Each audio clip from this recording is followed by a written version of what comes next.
Video start करने से पहले मेरी आप सबको एक रिक्वेस्ट है कि अभी तक आपने हमारे चैनल को सब्सक्राइब नहीं किया है तो सब्सक्राइब कीजिए और पास वाले बेल आइकन पर क्लिक करें ताकि हम जो भी नए वीडियो अपलोड करेंगे उसकी नोटिफिकेशन सबसे पहले आपको मिलती रहे।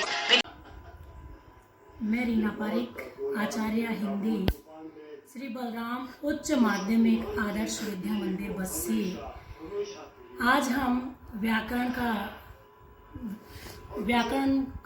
क्रिया टॉपिक पढ़ेंगे और क्रिया का सामान्यतः अर्थ होता है कि हमारे द्वारा जो भी कार्य किया जाए, अर्थात हम पूरे दिन में जो भी कार्य करते हैं उसे क्रिया कहते हैं। क्रिया संस्कृत भाषा के क्रि धातु से बना है जिसका अर्थ होता है कार्य करना, क्रिया।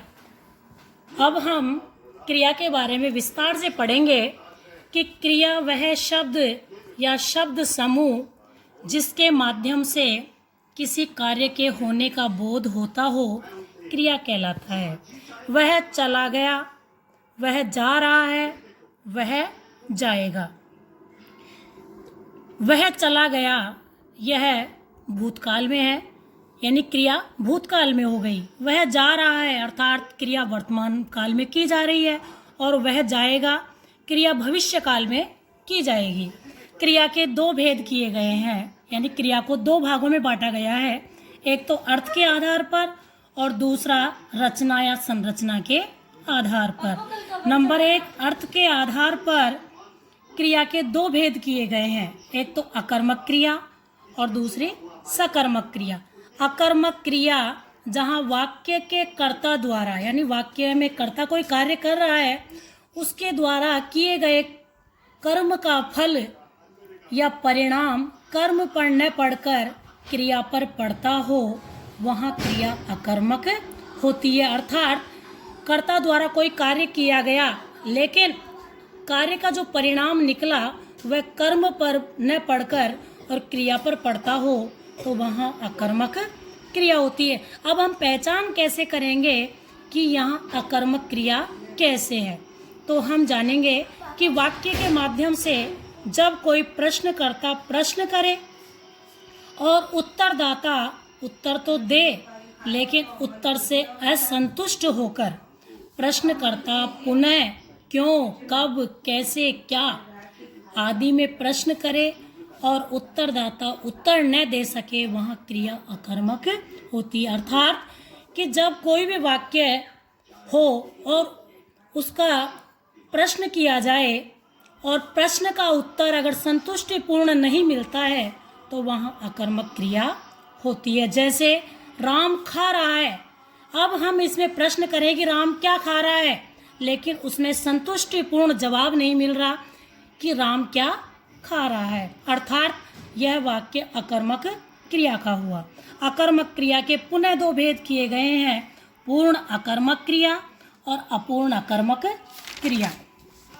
पूर्ण अकर्मक वह वाक्य जिसमें कर्म का अभाव पाया जाता हो तथा वाक्य का संपूर्ण अर्थ क्रिया पर निर्भर करता हो, अर्थात कर्म के न होने पर भी वाक्य से पूर्ण अर्थ की प्रतीति होती हो, वहाँ पूर्ण अकर्मक क्रिया होती है। कहने का तात्पर्य यही है कि कर्म के उपस्थित न होने पर भी वाक्य पूर्ण आभास होता है कि वाक्य पूर्ण है, तो वहाँ पूर्ण अकर्मक क्रिया होती है। जैसे राम खा रहा है, तो इसमें हम अगर प्रश्न करते हैं कि राम क्या खा रहा है, तो इसमें हमें संतुष्टिपूर्ण जवाब नहीं मिल पा रहा, कि हम पता नहीं लगा पा रहे कि राम क्या खा रहा है।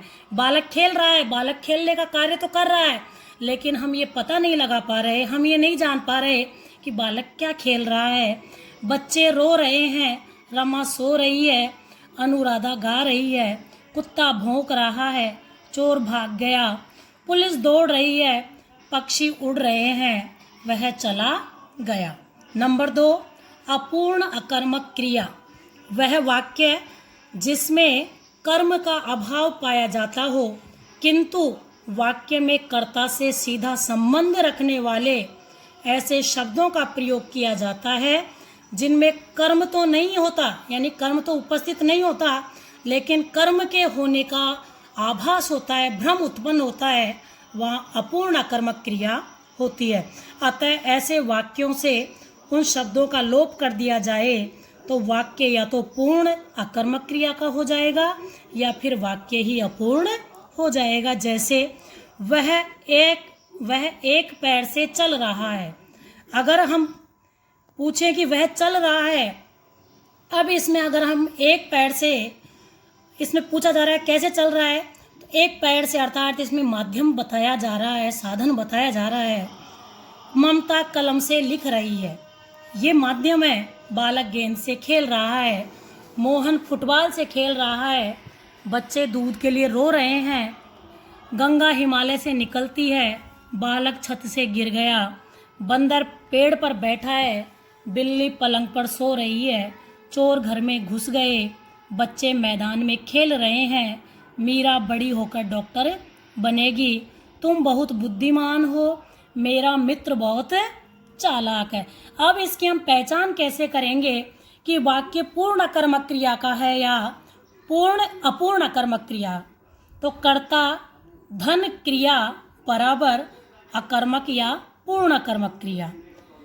कर्ता धन कर्म कारक को छोड़कर अन्य कारकों का अगर प्रयोग किया जाए, धन क्रिया बराबर अपूर्ण अकर्मक क्रिया या अकर्मक क्रिया। कर्ता धन क्रिया के स्थान पर संज्ञा सर्वनाम विशेषण शब्दों का प्रयोग बराबर अकर्मक या अपूर्ण अकर्मक। अब हम पढ़ते हैं नंबर 2 सकर्मक क्रिया। इसका हमें इसके नाम से ही पता चल रहा है कि जिसमें कर्म उपस्थित हो, कर्म क्या हो? उपस्थित हो, तो उसे कौन सी क्रिया कहते हैं? सकर्मक क्रिया। जहाँ वाक्य के कर्ता द्वारा किए गए कर्म का फल या परिणाम कर्ता पर न पड़कर कर्म पर पड़ता हो, वहाँ क्रिया सकर्मक होती है। वाक्य के माध्यम से जब कोई प्रश्नकर्ता प्रश्न करे और उत्तरदाता एक बार में ही ऐसा उत्तर दे कि प्रश्नकर्ता पुनः प्रश्न कर ही न सके, वहाँ क्रिया सकर्मक होती है। कहने का तात्पर्य यही है कि एक बार प्रश्न करते ही तुरंत उत्तर की प्राप्ति हो जाए, अर्थात संतुष्टिपूर्ण उत्तर प्राप्त हो जाए, तो वहाँ सकर्मक क्रिया होती है। जैसे राम आम खा रहा है, इसमें हम प्रश्न करते हैं कि राम क्या खा रहा है, तो एक बार में ही हमें उत्तर प्राप्त हो रहा है कि राम आम खा रहा है। सकर्मक क्रिया के भी पुनः 2 भेद किए गए हैं, पूर्ण सकर्मक क्रिया और अपूर्ण सकर्मक क्रिया। पूर्ण सकर्मक क्रिया वह वाक्य जिसमें कर्म प्रधान होता हो तथा वाक्य का संपूर्ण अर्थ कर्म पर निर्भर करता हो, तो वाक्य या तो पूर्ण अकर्मक क्रिया का हो जाए या फिर वाक्य ही अपूर्ण हो जाए, वहाँ क्रिया पूर्ण सकर्मक होती है। जैसे राम आम खा रहा है, गाय दूध देती है, घोड़ा घास खाता है। प्रेमचंद उपन्यास लिख रहे हैं, रमा पत्र लिख रही है, बालक दूध पी रहा है, मोहन फुटबॉल खेल रहा है, बालक गेंद खेल रहा है, सचिन क्रिकेट खेल रहा है, मोर सांपों को खा रहे हैं, राम ने रावण को मारा था, भारत ने पाकिस्तान को हरा दिया, श्रेया घोषाल गाना गा रही है, धोबी कपड़े धो रहा है, कमला व्याकरण पढ़ रही है, मैं छात्रों को पढ़ा रही हूँ। तो इन वाक्यों में अगर हम प्रश्न करते हैं तो प्रश्नों का उत्तर तुरंत मिलता है। तो इसका तात्पर्य यही है कि इससे आशय इसका आशय यही निकल पाता है कि इसमें सकर्मक क्रिया है। इसकी पहचान कैसे करेंगे कि कर्ता, कर्म और क्रिया अगर तीनों वाक्य में हो तो वहाँ सकर्मक या पूर्ण सकर्मक क्रिया होती है।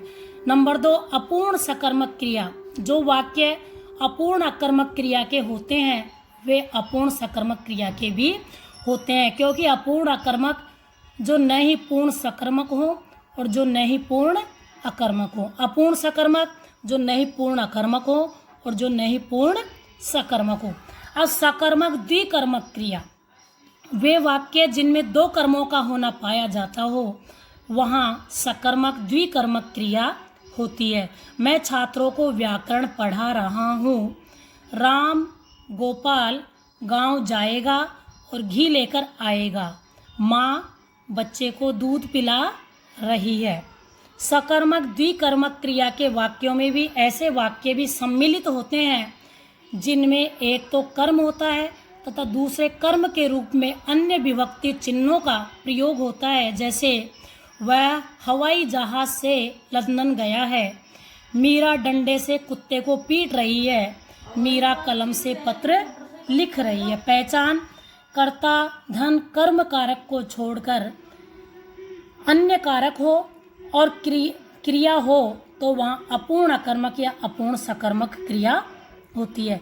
कर्ता और अन्य कारक और कर्म कारक और क्रिया हो तो वहाँ सकर्मक द्विकर्मक, अर्थात दो क्रियाएं हो और अन्य कारक पाया जाए, कर्ता और दो कर्म हो और क्रिया हो तो वहाँ सकर्मक द्विकर्मक क्रिया होती है। आज हम इतना ही पढ़ेंगे। सभी भैया बहनों से मैं कहना चाहूँगी कि जो भी आज पढ़ाया गया है उसको पूर्ण रूप से पढ़ें और याद करें। धन्यवाद।